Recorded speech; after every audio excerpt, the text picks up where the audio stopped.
¿Qué tal amigos? Vamos a seguir hablando de Grecia, un poco para completar, ya, junto con Eugenio, las cosas que nos llaman la atención, las cosas que consideramos relevantes. Yo le llamo singularidades, ¿ah? Las singularidades de esta cultura respecto de otras. Hay una cosa también importante. Hay mucho material que se ha conservado de Grecia, pero también hay mucho que se ha perdido, como en todas las culturas. O sea, por ejemplo, hay autores que sabemos muy pocas cosas, sabemos unas cuantas sentencias y máximas, y en fin, y poco más. En cambio, hay otros que se sabe más. Por ejemplo, de Solón en Grecia, el gran jurista, se sabe bastante. ¿M? Y de Aristóteles y Platón, bueno, de Aristóteles se rescataron los textos gracias a los árabes especialmente. Entonces, han nacido circunstancias de la historia las que hacen que de repente podamos tener acceso a esa información, digamos, ¿ya? Y creo que siempre va a estar en búsqueda del ser humano de encontrar más información sobre las culturas antiguas. Pero vamos a hablar un poco de Grecia, aspectos relevantes. ¿M? Y yo creo que una de las cosas, primero voy a mencionar el teatro. El teatro hay que recordar que fue para los griegos muy importante, casi una instancia de educación. Y no lo vemos, parece ser, no lo encontramos mucho en otras culturas, salvo que sean occidentales con la misma herencia griega, digamos. Pero en otras culturas, salvo en Japón, hay un teatro en Japón, pero digamos un teatro antiguo, digamos. Entonces, parece ser que el teatro viene a ser una cosa muy relevante, lo mismo que, que el discurso, que la política, que la oratoria, en fin, el saber hablar. Los sofistas fueron precisamente los profesores que enseñaban a hablar a los jóvenes y luego eso se traducía en crear buenos políticos y por otro lado, eh, los filósofos eran como un correlato, era un correlato pero más elevados, por supuesto, más elevado, en que se enseñaba a los jóvenes a pensar, a pensar. Otra cosa relevante también es la admiración del cuerpo humano, el cuerpo humano como perfección, pero básicamente el cuerpo masculino, ¿no? Porque vemos que el cuerpo femenino no es considerado importante, o sea, lo importante era el cuerpo masculino, la belleza, la proporción, en fin, o sea, un atleta, o sea, todo lo que era una persona bien formada, digamos. Entonces podríamos decir que hay como una búsqueda de la perfección física atlética. Esa parte también es importante. Y eso también se traduce con la belleza del cuerpo, en fin. Otra cosa también vemos la poesía. La poesía la encontramos en otras culturas, o sea, pero en este caso la poesía griega tiene un precedente que es muy importante, que es Homero. Entonces son grandes textos poéticos, ¿ya? Pero que narran historias, o sea, son historias casi legendarias, legendarias o mitológicas, la Odisea y la Ilíada, ¿ya? Los poetas eh, eran, digamos, los que crearon la literatura base de la cultura griega, ¿no? Y se supone que eran las musas, como unas diosas, las que le dictaban a los poetas su información de las cosas que hablaban. ¿M? Entonces, bueno, eso ya se remonta a lo más antiguo de lo antiguo, digamos, de Grecia, digamos, el tema de los mitos fundacionales, digamos, Homero. ¿M? Otra cosa interesante, ¿por qué la lengua se escribía bastante en Grecia? ¿Ya? No como en otras culturas, ¿ya? Quizá lo dice un experto, que es por el alfabeto, porque el alfabeto es fácil de combinar y fácil de aprender a escribir. Puede ser, es muy probable, porque a su vez en culturas donde la lengua es más elaborada, como pasaba con el sánscrito en la India o el chino en China, eso era propio de los doctos, de la gente de la élite, de una cierta élite, o los sacerdotes. En cambio, el alfabeto parece ser que era un elemento más combinable, más fácil de... Y se piensa que mucha gente sabía escribir en Grecia, a más allá de los, de los, de los doctos, o sea, no estaba reducida la cultura a solamente una élite. Esto sería otra característica interesante.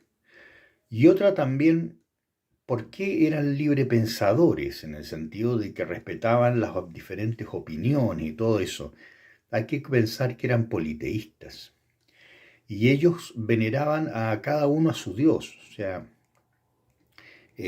por ahí se habla de los 7 sabios de Grecia y que alguna vez se reunieron, o, o los reunieron, o hubo una instancia en que se reunieron.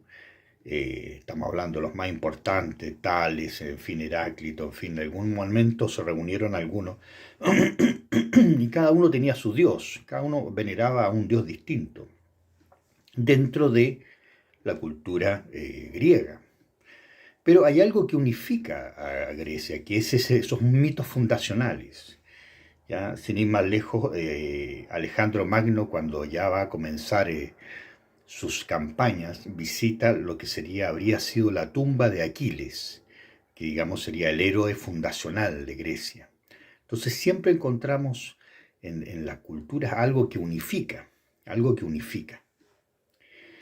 Y por otro lado, ese elemento de libertad es típico de las culturas marítimas y negociantes y comerciantes. O sea, las culturas marítimas y comerciantes tienden a no ser rígidas de pensamiento, sino que son al contrario muy flexibles, muy flexibles. Y eso también lo vemos, o sea, que no tienen rigideces dogmáticas. Eso lo vemos, por ejemplo, en las repúblicas venecianas, ¿ya? Recordemos que la Edad Media comienza después de la caída del Imperio Romano, o sea, en el año 500 más o menos. O sea, cuando ya cae el Imperio Romano, se disuelve el Imperio Romano, empiezan los reyes a gobernar las zonas, distintas zonas, y comienza la Edad Media. Pero en la zona de Italia, esa Edad Media, digamos, ese renacimiento que va a surgir en el siglo XVI, yo creo que comenzó ya a larvarse en la misma Edad Media. O sea, ¿por qué? Porque esas repúblicas italianas empezaron a formar, ¿ya? Y empezaron a crecer para ser el fundamento de lo que finalmente iba a ser el Renacimiento, ¿ya? Esas repúblicas italianas conservaron el concepto de república, o sea, que venía de Roma, que venía de Grecia, o sea, la idea de repúblicas, pero siempre con príncipes, o sea, una combinación. El elemento greco-latino se mantuvo en esas repúblicas. Bueno, más o menos eso era lo que yo pensaba. Y también, por ejemplo, podemos ver esa misma diferencia entre una cultura marítima y una cultura interior.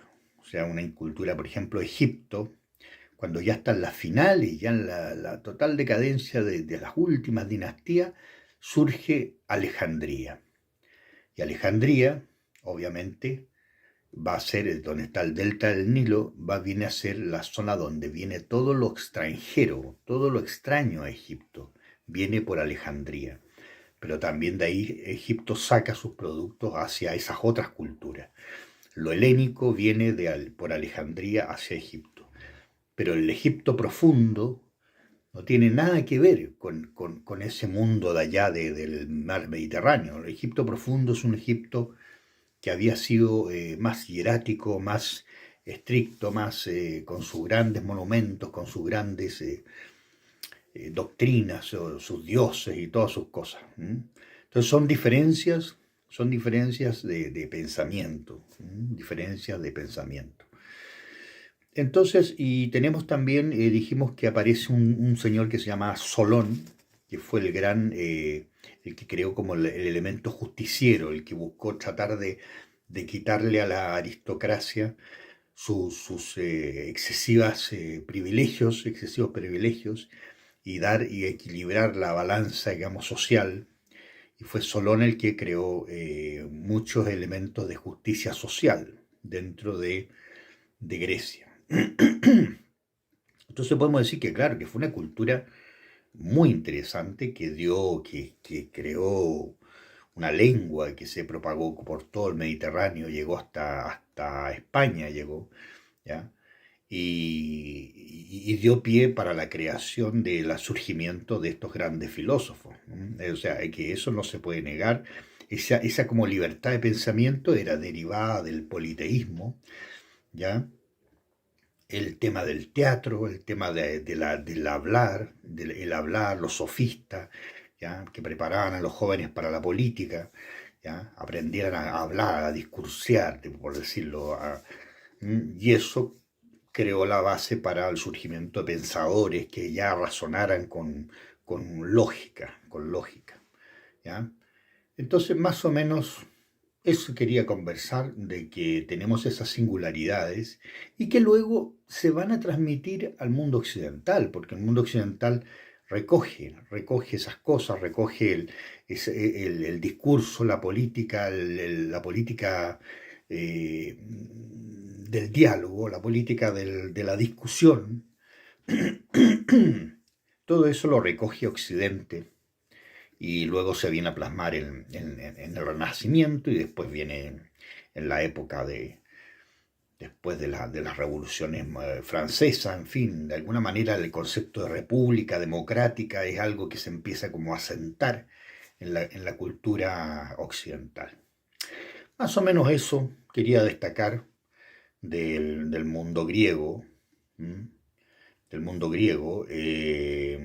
Podríamos decir que la parte del atletismo también es algo que es propio, porque no lo vemos, no lo vemos muy destacado, aunque todas las culturas han tienen de alguna manera, han tenido ciertos deportes, en fin, pero hay que reconocer que los griegos destacaron mucho el tema del atletismo como una disciplina en sí, una disciplina en sí misma, o sea, el atletismo con todas sus variantes para fortalecer el cuerpo, para, en fin. Eso también es algo propio de Grecia, y un aporte universal. Ahí podemos hablar de aportes universales. El atletismo y la política, creo yo, que son como cosas que han trascendido al mundo. ¿Mm? Eso sería de momento, y ya seguimos hablando de Grecia. Muchas gracias. Chao, hasta luego.